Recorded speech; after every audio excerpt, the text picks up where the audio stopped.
Okay, I would like to show you this book, that is volume 2. There was also a review of mine on volume 1, because I think these two volumes are essential to every chess player, not because you want to improve and become a grandmaster, but because it's only through reading these two books and watching the games that they gave as example that you start to understand something about chess. And what do I mean with this? The real problem of chess, the marketing of chess, is the fact that when I show you a position like this one, you don't know anything about how do you evaluate who is winning, who is losing. Obviously, the forces are the same, so you don't really know who is winning, who is losing. Of course, you can say, oh, I could use an engine, but the engine is not what you can use in a real game, right? So, what you need is this book to become a more complete player that is actually able to evaluate a position. And here, through over 50 chapters, if I'm not wrong, there is a part 1 which is relative to all the pawn structures. Okay, pawns are the soul of chess is the famous phrase by Philidor, and the part 2 is about the dynamic.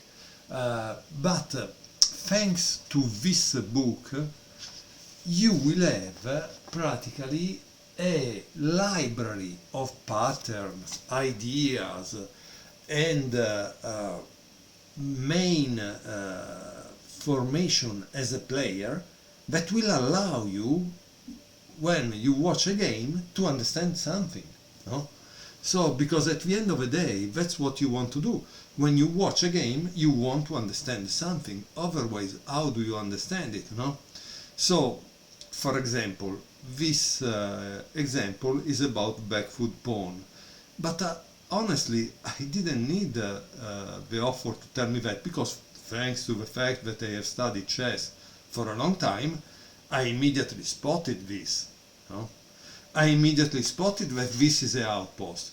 I immediately spot that black has the bishop pair, but this bishop luckily is blocked behind, so is not so good, while this bishop is good because he has an entire diagonal for him. So immediately, if you are a player of a certain level, like over 1900, you immediately spot some features of the position. But if you are not that kind of player, you must become that kind of player. How do you become that kind of player? Yes, of course, you could play 1000 blitz games on chess.com, but probably that will not help much. Then you will go on Reddit and say, oh, I'm not improving, and I don't really get this game. But you didn't do your homework, and your homework is to get a chessboard, a book like this, and go through the position and listen what the author has to tell you about it, okay? In this case, we start right away with chapter 8, back foot pawns. A back foot pawn is one of whose neighboring pawns on the two adjacent files have moved ahead of it. So, back foot pawn, there is no pawn here, this is back, okay?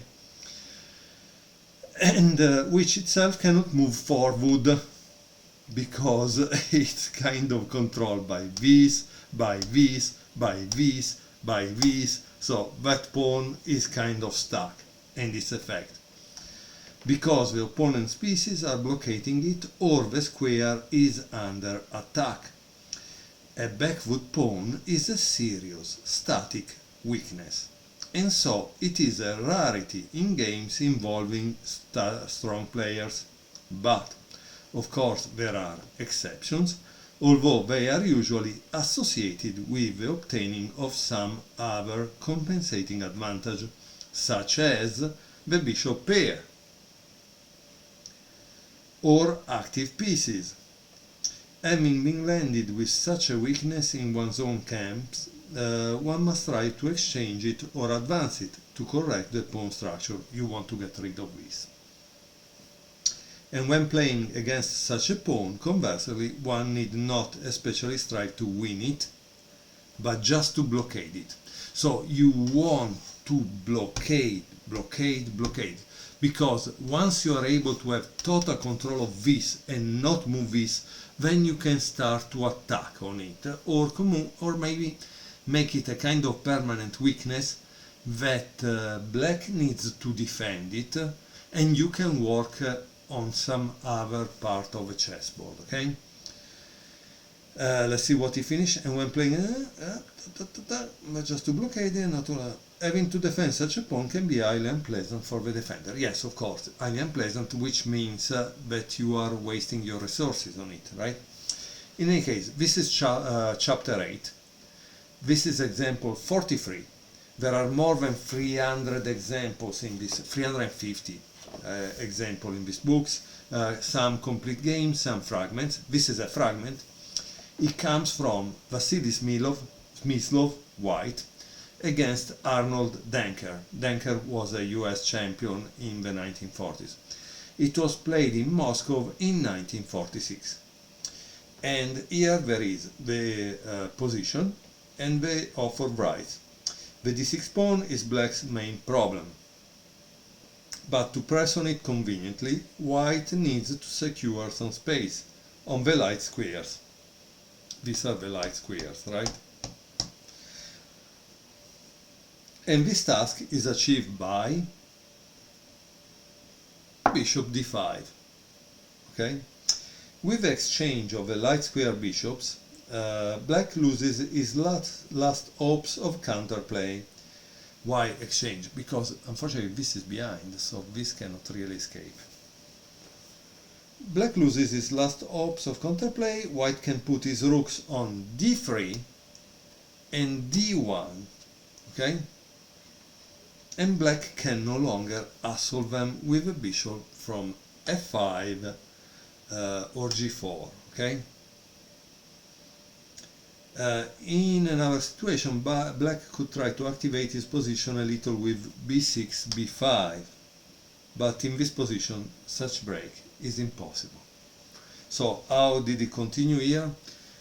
King h7, bishop takes e6, queen take e6, rook d3, rook c7, rook c d1, rook f7, knight e4, as you can see is piling up, bishop f8, rook d5, blocking it, queen g4, and rook 1 d3. White gradually seizes space for his pieces. The rook on d5 assists the advance of the a pawn, if white wishes.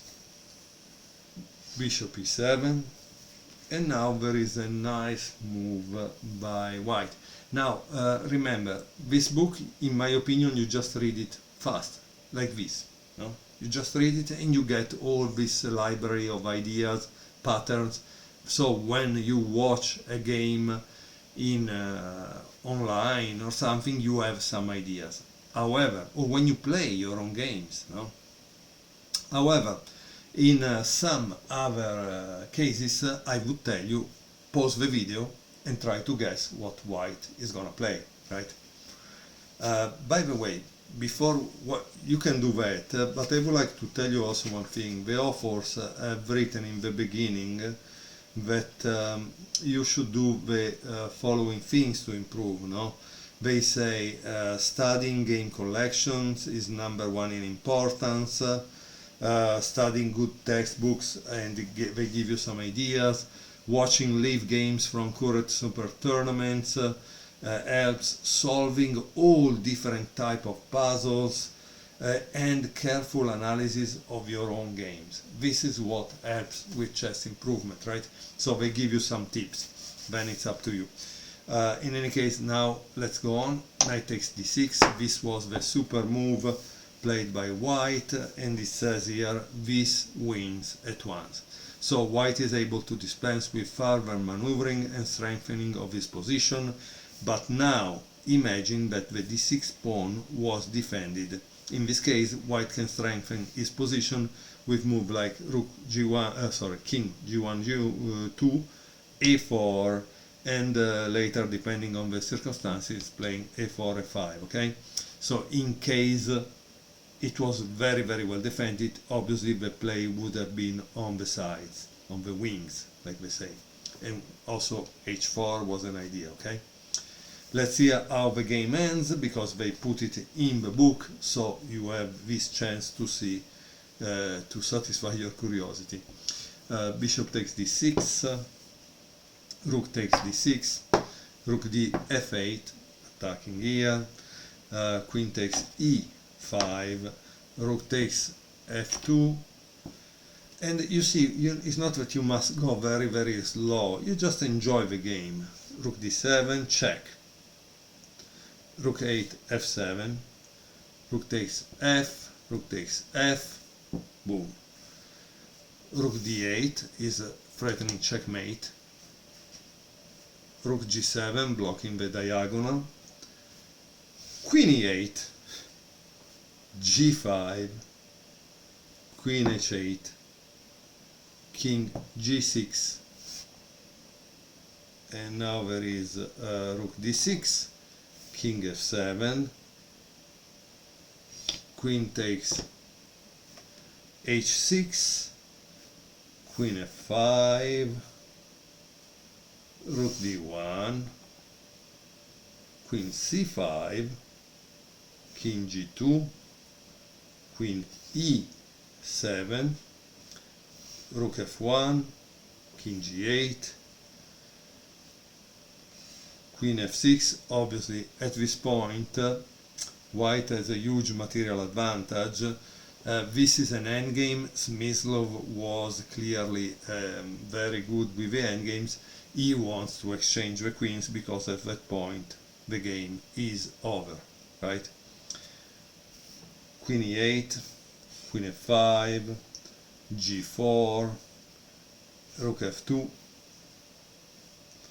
queen e7, queen d3, rook g5, rook e2, queen f8, queen e4, rook g7, queen d5, check. Now he plays queen f7, and the game ends after rook e6. Okay, and this is when probably black resign.